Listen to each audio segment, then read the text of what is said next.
જોશથી બોલો. એક હતી ટેટોડી અને એક હતો ટેટોડી ચડવા જાય.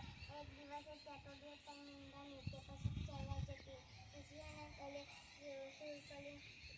ટેટોડીના ઈંડા લાગે. પછી ટેટોડી ચડતી આવે તે ડાયલો કે તું મારા ઈંડા લાગે.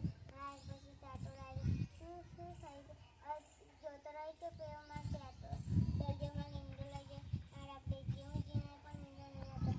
ફૂલ લીધા પછી ચોખા લીધા પછી કંકુ લીધું પછી બદલાયા પછી અગરબત્તી હળગાવી પછી કીધું ભાઈ દલિયા મારા ઈંડાથી આપું પછી કીધું પછી સરપણના બાંધી સરપણ કે અમારા ઈંડા નથી આવતા. પછી સરપણે ફૂલ લીધા ચોખા લીધા કંકુ લીધું આરતી લીધી નારિયેળ લીધું પછી નારિયેળ ફોડ્યું ચોખા બદલાયા ફૂલ બદલાયા કંકુ નાખ્યું અગરબત્તી હળગાવી પછી આરતી કરી પછી દલિયા હે મારા ઈંડા આપી દે કે નહીં આપું.